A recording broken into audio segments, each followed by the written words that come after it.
You need a home, and I need a mommy, the little girl says, her voice cutting through the howl of the wind like a bell in a blizzard. Her cheeks are raw from the cold, her hands bare and trembling.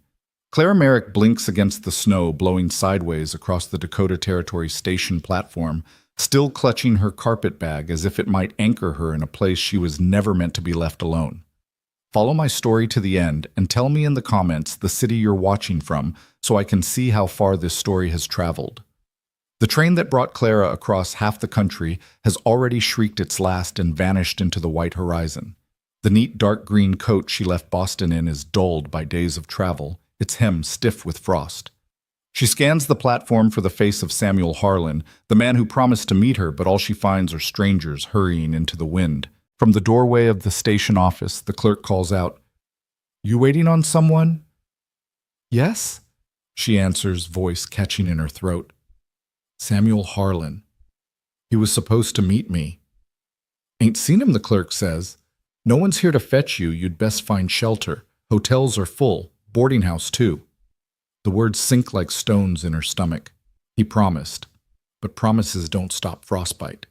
Two cowhands stomp past, climbing into a wagon without glancing her way. In minutes, the platform empties, leaving only the wind and the groan of the swinging sign above her. Snow clings to her skirt. Dusk presses close. Then from the far end of the platform, two small figures appear, a girl pulling along a younger boy. Their steps are uneven in the drifts, their coats thin. The girl's braid has come loose, the boy's boot is bound with twine. They stop in front of her. The girl lifts her chin. "You look like you don't belong in the cold," she says, "and we don't have a mama anymore." Clara crouches slightly. "Where are your parents?" "Our pa's name is Jack Monroe," the girl announces. "He's got a farm past the cottonwoods. He's looking for a wife, but he's busy today." Clara shakes her head. "I don't know him. You will if you come with us. He won't say no. We've been waiting for a lady." "You'll do." "I came here to meet someone else," Clara says. The girl crosses her arms. "Well, he isn't here, is he? Pa's just not at the station. We're here to fetch you." The boy's voice is small.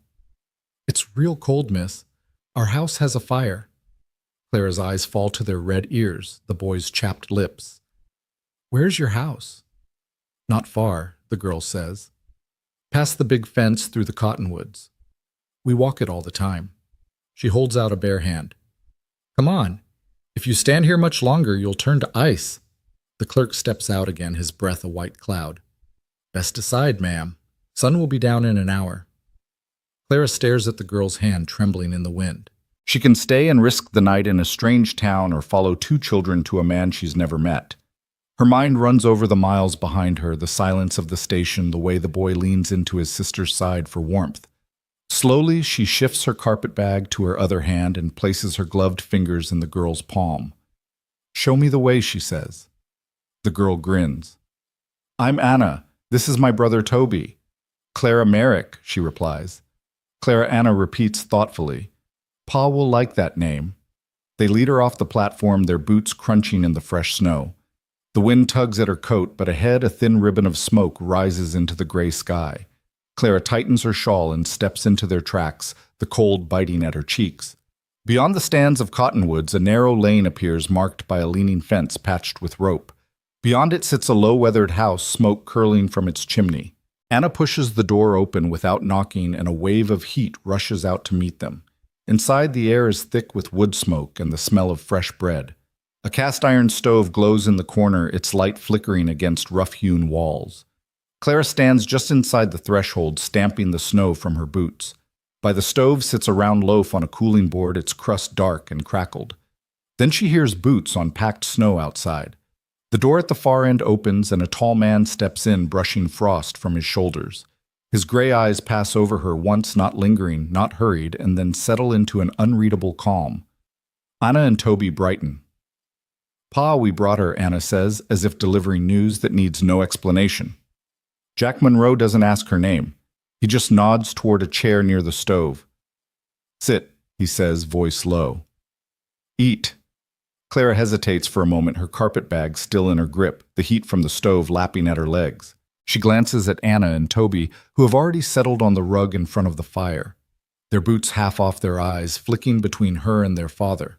Jack moves to the counter, lifts the lid off a heavy pot, and ladles steaming soup into a thick ceramic bowl. "Sit," he repeats, his tone not unkind but leaving no room for argument. Clara sets her bag beside the chair and lowers herself onto it. The seat feels worn from years of use, edges rounded smooth by hands she'll never know. Jack places the bowl in front of her. Steam rises, carrying the scent of onions, carrots, and slow-cooked meat. "Thank you," she murmurs. Jack inclines his head slightly before returning to a workbench near the far wall. A block of wood and a carving knife wait for him there, and he picks them up as though he'd never been interrupted. The children lean toward each other, whispering behind cupped hands, glancing at Clara with a mixture of curiosity and expectation. She takes her first spoonful of soup, and the warmth spreads through her chest, melting a tightness she hadn't realized was there. The room is quiet, except for the hiss of the stove and the rhythmic scrape of Jack's knife against the wood. Clara's eyes wander. Tin mugs hang from hooks above the counter. The braided rug is patched with thread that doesn't quite match. Heavy boots sit drying near the door. Every detail speaks of necessity, not excess. When she finishes the soup, she rests her spoon in the bowl, unsure whether to speak or simply rise and leave. Jack hasn't asked how she came to be here, nor mentioned Samuel Harlan. His silence isn't cold exactly. It's as though he's given her permission to stay without binding her to anything. That night, Jack says nothing more about her sudden appearance. Anna and Toby drag a folded quilt from a trunk and help her make up a cot near the stove. Clara lies under its weight, staring at the flicker of the firelight against the beams, listening to the faint creak of the house settling against the wind. Morning comes quietly with the muted gray of winter pressing against the frosted window panes. Clara wakes to the smell of coffee and the sound of the children's bare feet padding across the floor. Jack is already outside his silhouette, visible through the glass, as he splits logs, the axe swinging in steady arcs. Over the next days, an unspoken routine forms. Clara sweeps the ashes from the hearth each morning, folds the wool blankets neatly at the foot of the children's bed, and mends whatever needs mending: shirts worn thin at the elbows, socks riddled with holes. Anna sits close when Clara sews, peppering her with questions about letters and words, and soon Toby joins them. They practice writing at the kitchen table, a blunt pencil scratching across scraps of brown paper. Jack never comments on these lessons, but each morning without fail, there's a tin cup of coffee waiting for Clara when she comes in from the children's room. One evening, she finds her boot split at the heel, neatly stitched, and set by the door. Another day, a thick wool scarf appears on the peg nearest her chair, its scent faintly of pine. The children begin calling her Miss Clara, a title both formal and dear.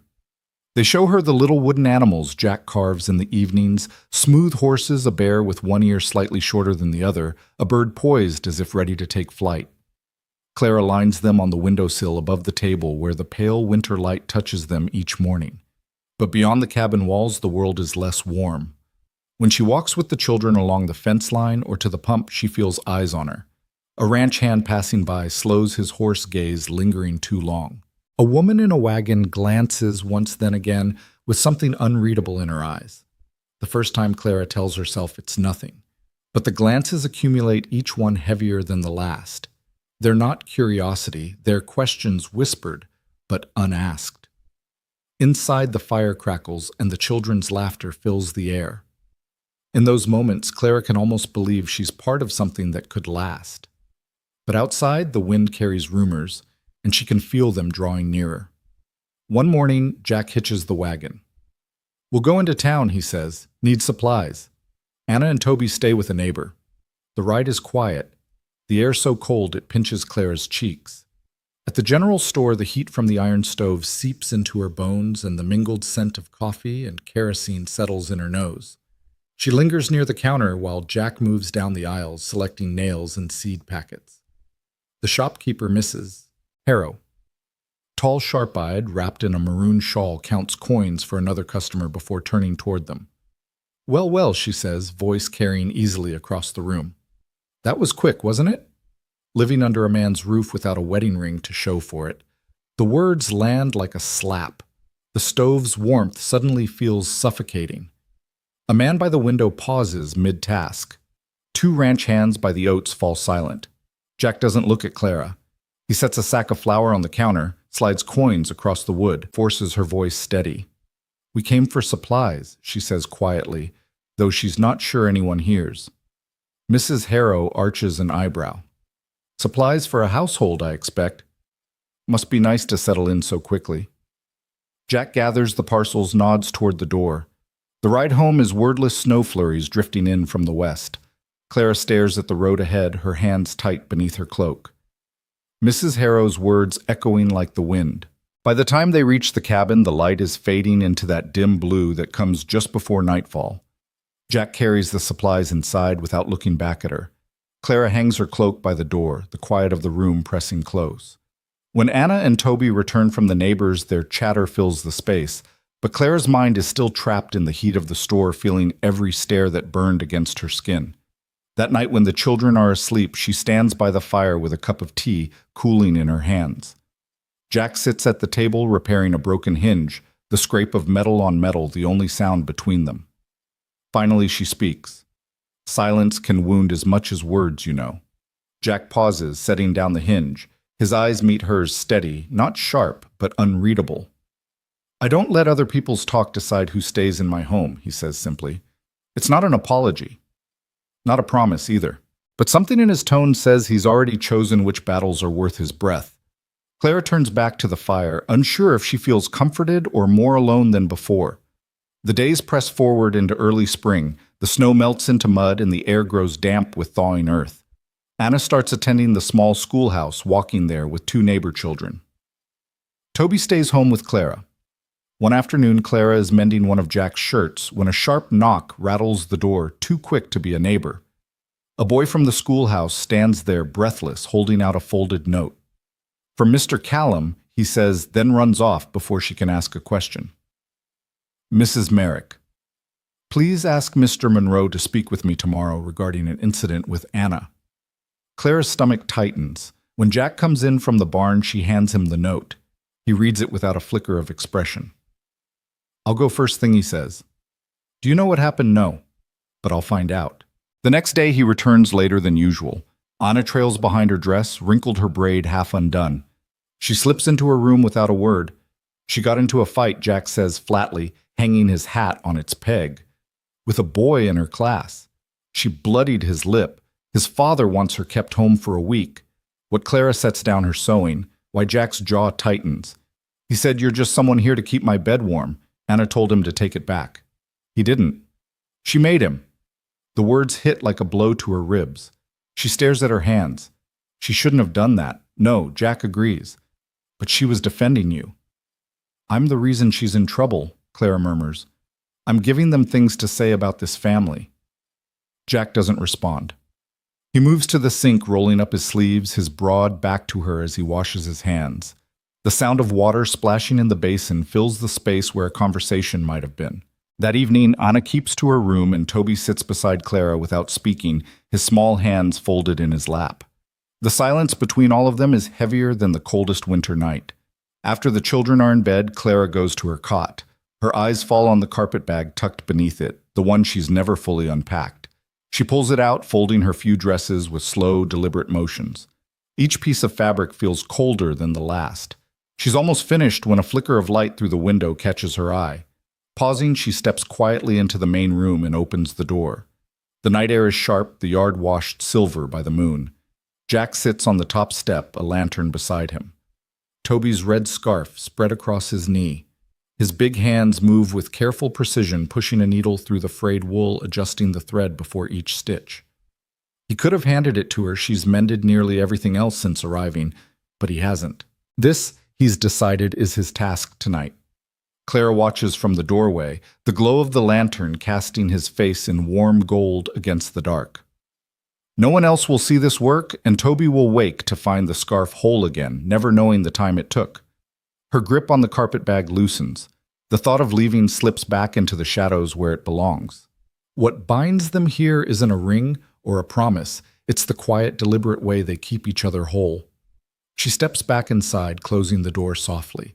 The warmth of the stove greets her, and she sets the bag aside untouched.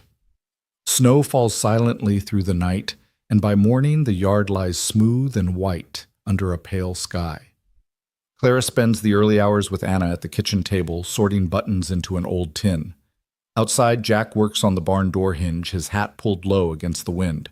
By midday, the clouds roll in heavy and low from the west. The wind begins to whistle through the cottonwoods beyond the fence.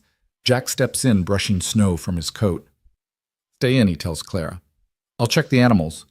Minutes later, the door opens again, but Jack's expression changes as he looks toward Anna. "Where's Toby?" Anna's brow furrows. "I thought he was with you." Jack glances at Clara, then back to Anna. "What do you mean? He went outside to find something," she says, slowly guilt creeping into her voice. "Said he dropped it." Clara's stomach knots. "What was it?" Anna swallows hard. "The little horse you made him." Jack moves toward the door, but Clara is already pulling her cloak from its peg. "The wind's too strong," he warns. "If he's frightened, he needs to hear me," she replies. Her voice steady despite the fear rising in her chest. "He knows my voice." They lock eyes for a long moment. Then Jack grabs a lantern from the shelf and lights it, the flame flaring against the glass. "Check near the split cedar tree," he says. "That's where they play." The wind hits Clara like a wall the moment she steps outside, stealing her breath. Snow stings her cheeks and clings to her lashes. She bends her head, following faint boot prints cutting through the drifts, the lantern light swaying with each step. Past the barn across the open yard, the trail winds toward the cottonwoods. She calls his name, but the gale swallows her voice. Already the snow is filling the tracks. At the split cedar, its twisted trunk bent like rope, she scans the whiteness beyond. Near the half-frozen creek, a dark shape crouches behind a boulder. "Toby," she shouts, forcing her way forward through the deep snow. He looks up pale-faced and wide-eyed, clutching the wooden horse in bare hands. "I found it," he says, his voice trembling. "But then I couldn't see the house anymore." Clara kneels in the snow, setting the lantern down so it casts a small circle of light around them. She unfastens her cloak and wraps it around him, pulling him close. His small body shakes violently from the cold. "You're safe now," she says, her voice low and steady, though her pulse races. "We're going home." She lifts him into her arms. He's light, but the wind fights her every step. Snow lashes her face, the ground shifting under her boots. She begins to hum, then sing, an old hymn her mother once used to calm her in storms. The tune is thin against the gale, but Toby's arms tighten around her neck. Step by step, she retraces the path. The lantern bobs ahead, its light a fragile promise in the white blur. Her legs burn, her breath comes in sharp bursts. The wind shoves and pulls, but she pushes on. At last the shape of the house emerges, its windows glowing faintly through the snow. The door swings open before she reaches the porch. Jack strides across the yard, takes Toby from her arms, and shields him from the wind as they hurry inside. Heat from the stove wraps around them. Anna rushes forward, tears spilling as she hugs her brother. Clara leans against the doorframe, her legs trembling. Jack sets Toby on the bench by the fire, strips away his wet boots and socks, and rubs his feet briskly with a towel. Then he turns to her. For the first time since they met, his eyes are not just steady, they're open, holding something unguarded and deep. "Thank you," he says quietly, "for bringing my boy back." Clara feels the ache in her arms, the cold still clinging to her skin, and beneath it a warmth that surprises her. She manages a small nod. Words wouldn't be enough. Anna presses the wooden horse into Toby's hands. He smiles faintly, clutching it close. Clara's damp cloak lies over the chair, but she leaves it there, content to sit in the glow of the fire. Outside, the storm roars on, but inside they are together, safe and whole. The storm burns itself out overnight, leaving the world hushed under a crust of ice and snow. By afternoon, the sky clears to a cold, brittle blue. Clara takes in laundry from the line, her gloves stiff and her breath curling white in the air. That's when she hears it, hoofbeats steady and deliberate, approaching from the bend in the road. 4 riders emerge their horses, throwing up slush and mud. At their head is a tall man with the sort of smirk that never reaches his eyes. Curtis Pike. Clara's heard his name before land disputes, intimidation debts collected with threats. The riders slow as they enter the yard. Mud spatters the fence like old wounds. Curtis surveys the cabin, then fixes his gaze on her. Well, now he draws his tone almost friendly, but the malice is right there beneath it. Seems the talk is true. living like a wife without a ring, raising another man's children with nothing but the wind to keep your name steady. Clara straightens the folded sheet she's been holding still in her arms. I don't need paper to know where I belong. One of the men behind him chuckles, but Curtis leans forward in his saddle, his voice low enough that she has to strain to hear. Belong folks without roots get carried off sooner or later. And the wind, Miss Merrick, is stronger than you think. From the corner of her eye, she catches movement. Jack stepping out from the barn, splitting axe in hand, his eyes pale as winter ice. Pike. Jack says evenly, if you came to talk about the south boundary, say it. If you came to insult someone in my house, turn your horse and go. Curtis shrugs lazily.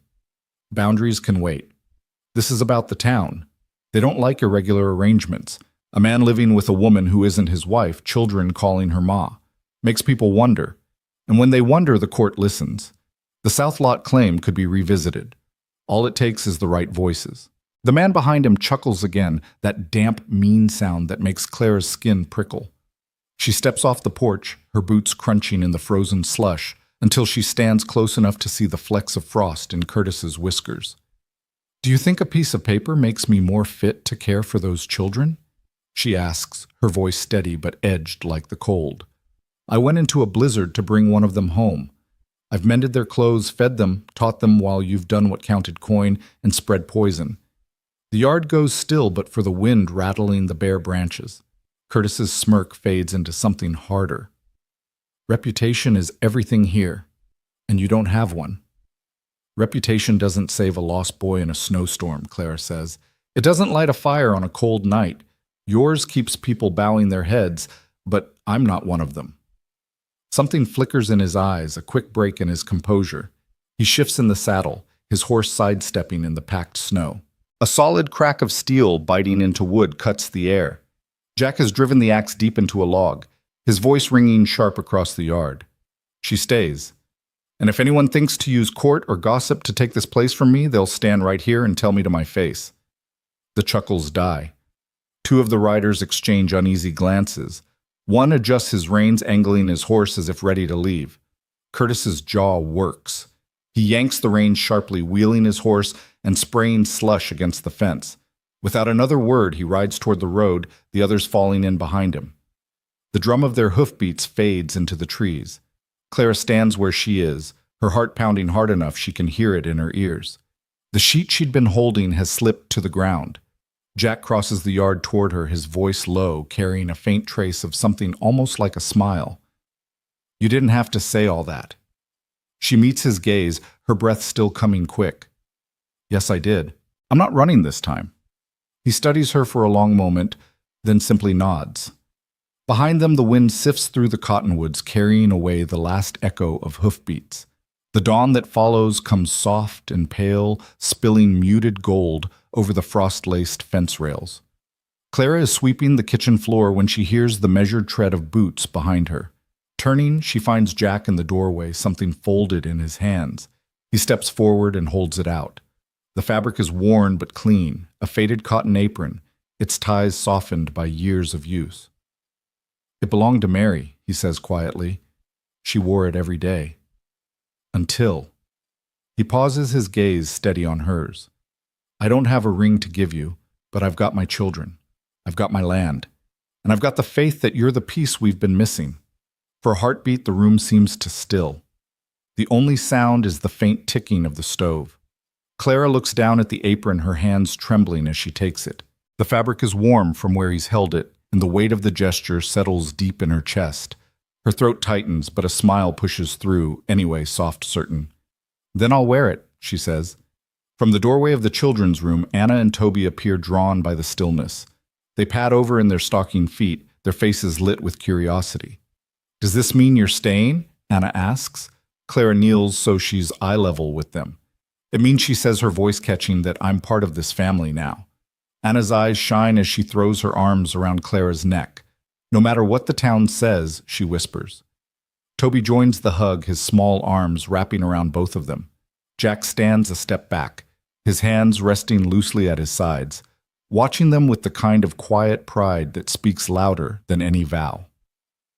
Later that morning, after the children have gone out to feed the hens, Clara steps onto the porch. The air smells of thawing earth, though pockets of snow still cling stubbornly in the shaded corners of the yard. In her hand she holds two small wooden birds, one carved by Jack, the other by the children. She threads twine through each and hangs them from a nail on the porch beam. The breeze catches them, their wings swaying gently in the light. They're not perfect. The wood grain shows through and their edges are still a little rough, but they catch the sun as if they've been waiting here all along. Clara stands there a long while, the warmth of the morning on her face. From the yard comes the cluck of hens, the crunch of boots in damp earth, and the sound of Jack splitting wood in a steady rhythm. The long winter she carried inside herself feels ready, at last, to melt. She looks down the road that curves toward town, then back at the small weathered house behind her. This wasn't the life she planned, but it's the one that has found her. Her fingers brush over the apron tied at her waist. Home, she whispers, letting the word settle in the air like a promise. The door creaks open behind her. Anna stands there, hair, wind-blown cheeks, pink from the cold. Pa says lunch is ready, she says. Clara smiles, following her inside, the warmth of the stove meeting her like an embrace. Outside, the two wooden birds sway in the breeze, keeping watch over the porch, as if guarding a place that's finally hers. Spring begins to edge its way into the Dakota territory, though the mornings still bite with frost. Clara wakes earlier these days, often beating Jack to the stove. She enjoys the quiet before the children stir, the moments when the only sound is the low crackle of kindling catching fire. One such morning, she's ladling batter onto the griddle when Anna bursts in from the porch. "There's someone coming," she says, her voice pitched with unease. Clara wipes her hands on her apron and steps outside. A lone rider approaches down the muddy lane, his pace deliberate. The man sits tall in the saddle, his coat open to show a clean waistcoat out of place among the rough wool and leather of farm country. Jack emerges from the barn, wiping his hands on a rag. His gaze narrows. "That's Wade Collins," he says quietly. "He's Pike's cousin, which means trouble." Wade reins in a few yards from the porch. "Morning," he says, tipping his hat without warmth. "I'm here on behalf of Curtis Pike. He's looking to settle the South Lot boundary dispute and other matters." Jack's jaw tightens. "The South Lot's been settled for years." "Maybe so," Wade replies. "But Pike's been talking with folks in town. They've noticed changes on your property. A woman living here without papers. Kids calling her Ma. You know how that sits with the court." Clara stands her ground beside Jack, the chill of the air mixing with the slow burn in her chest. "Tell your cousin we're not in violation of any law that matters. And if he has concerns, he can ride here himself and say them to my face." Wade's gaze slides to her, assessing. "You're bold," he says, "but bold doesn't always win here. Reputation's a fragile thing." Jack steps forward, closing the space between them until Wade's horse shifts uneasily. And so is a man's patience. This conversation's over. For a moment, Wade looks like he might press it further. Then he clicks his tongue, turns his horse, and rides off the way he came. Anna appears at Clara's side, her small fingers slipping into Clara's hand. "They're just trying to scare us," she says, her voice trembling. Clara squeezes her hand gently. "Let them try." The rest of the morning is quieter, but the encounter leaves a shadow over the day. Jack spends hours outside repairing the fence along the south lot, each hammer blow echoing across the field. Clara keeps busy in the kitchen, the children helping her knead bread until the dough is soft and warm under their palms.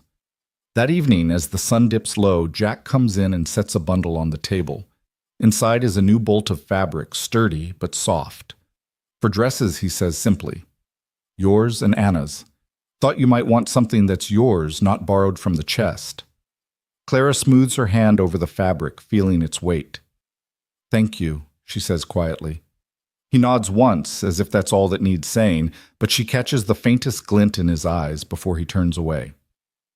Night falls with the steady sigh of wind through the cottonwoods. Clara lies awake for a long time, listening to the creaks of the old house, thinking about Pike and his threats. She knows the kind of men who talk in shadows and act through others, and she knows they'll be back. But now when she pictures them riding into the yard, she doesn't see herself alone on the porch. She sees Jack beside her, Anna and Toby just inside the doorway, and the weight of the apron's ties knotted firm at her back. For the first time in years, she feels for it. 2 weeks pass before the next sign of trouble comes, but when it does, it arrives like a summer storm, fast and without warning. Clara is in the yard with Anna hanging laundry on the line when a cloud of dust rises from the bend in the road. This time there are 3 riders, all strangers to her, but their posture, the way they spread out as they near the fence, speaks of intent. Jack emerges from the barn before they can dismount, his presence filling the yard. "State your business," he calls. The lead rider, a wiry man with a hat pulled low, tips his head. "Curtis Pike sent us to take a look at that south lot line. Court says there's cause to review it." "That lot isn't in dispute," Jack says flatly. "Maybe not in your book," the man answers, "but things change. Folks talk." His eyes flick toward Clara, especially when a place starts looking different. Anna stiffens beside her, and Clara steps forward, the wind tugging at her apron strings. You can tell Pike the boundary is staying where it is, and if he wants to see for himself, he knows the road. One of the riders spits into the dirt. "You've got a sharp tongue for someone with no stake in the deed." Clara feels the heat rise in her cheeks, but her voice stays even. "I have a stake in the people who live here, and that's more than you can say."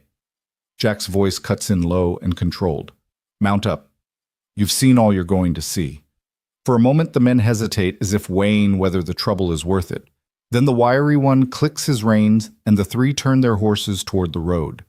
Dust swirls in their wake, carrying the tension with it. Clara exhales slowly. Anna is still holding her hand, her small fingers tight around Clara's own. "They're gone," Clara murmurs. Inside, the rest of the afternoon passes in quiet work.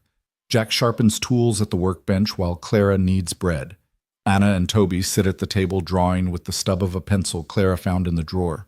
Every so often, she catches Jack's gaze lingering on the children, then on her, as if measuring the strength of what they've built here. That night, after the children are asleep, Jack sits across from her at the kitchen table. Between them lies a folded scrap of paper, an old map of the property. His finger traces the south lot line. This is what they're after. They think they can push it back, take the good grazing land. "And they're using me as the excuse," Clara says quietly. He meets her eyes. "They'll use anything if they think it'll give them an edge." Silence settles between them, broken only by the creak of the stove. Finally, Jack pushes the map aside.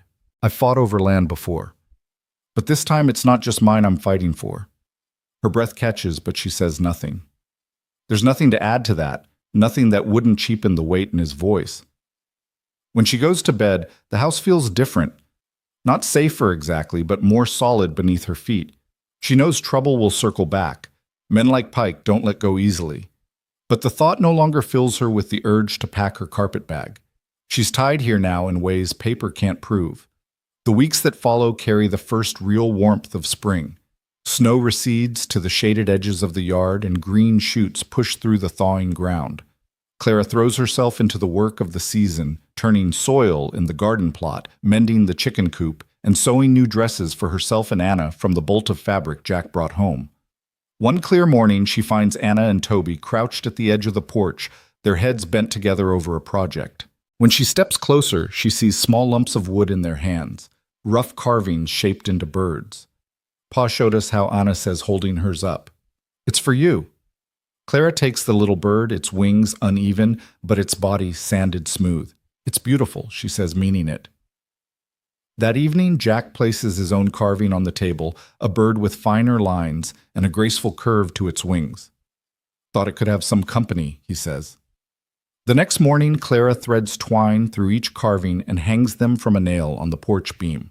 The breeze catches them, their wooden wings swaying together. They're imperfect, but they belong here just like she does. The sound of hoofbeats on the road pulls her gaze toward the lane, but it's only the neighbor boy riding past with a wave. Still, her heartbeat lingers in her ears long after the dust settles. Jack notices. "You're waiting for them to come back," he says that night as they sit by the fire. "I don't want them catching us off guard," Claire replies. "They won't," he assures her. "And if they try, they'll find this place harder to shake than they think." Her eyes drop to the apron tied around her waist, the fabric soft from years of use. "They think they can use me to get to you," she says. Jack leans back in his chair, regarding her for a long moment. Then they don't know you very well. Spring chores fill the days, and Clara begins to notice the subtle changes in herself. She moves through the kitchen as if it's always been hers, knows which boards in the floor creak when the children sneak out of bed, can tell by the sound of Jack's boots when he's coming in from the field. One afternoon, while hanging laundry, she glances toward the road and catches a group of riders far in the distance. They pause at the bend, then turn away. Whether it's Pike or his men, she can't tell, but they don't come closer. That night, as the sun dips behind the cottonwoods, Jack joins her on the porch. The air smells of damp earth and new grass. The wooden birds sway overhead. "They'll test us again," he says. "I know Clara answers, and when they do, we'll answer together." She turns to look at him, the fading light catching the edges of his face. Together she repeats the word, feeling like both a vow and a shield. The wind shifts, carrying the scent of the fields and the faint laughter of the children playing in the yard. For the first time in a long while, Clara feels something more than safety. She feels rooted. The air is warm enough now that the windows can stay open during the day, letting in the sound of the wind through the cottonwoods and the steady cluck of hens. Clara moves easily through her chores apron dusted with flour from the bread rising on the table. Anna and Toby race in and out of the house, their laughter trailing behind them like ribbons. From the porch she can see the road winding away toward town, the same road she arrived on months ago in the bite of winter, her heart heavy with uncertainty. Now it lies under a soft haze of spring, and the thought of leaving it feels as foreign as the blizzard she walked through to find Toby. Late in the morning, Jack comes in from the field, brushing dirt from his hands. "Fence along the north lot's holding fine," he says, setting his hat on the peg. His gaze lingers on the bread dough. "Smells like you've been busy." "It'll be ready by supper," she answers with a small smile. They eat early that evening, the table filled with fresh bread, roasted vegetables from the root cellar, and the first green shoots from the garden. Afterward, Anna and Toby beg for a story, so Clara settles on the porch with them, the children leaning against her while she tells an old tale her mother used to spin by lamplight. As she speaks, Jack sits a few steps away, whittling a small piece of pine. The shavings curl at his feet, catching the last light of day. The wooden birds sway above them, the twine creaking softly with each breath of wind. When the story ends, Anna rests her head on Clara's lap, and Toby curls against her side. The yard hums with crickets, the sky washed in the pale colors of dusk. Jack sets down his carving and looks over. "You've made this place different," he says quietly. Clara meets his gaze. "So have you." They sit in comfortable silence for a while, the children growing heavier as sleep pulls at them.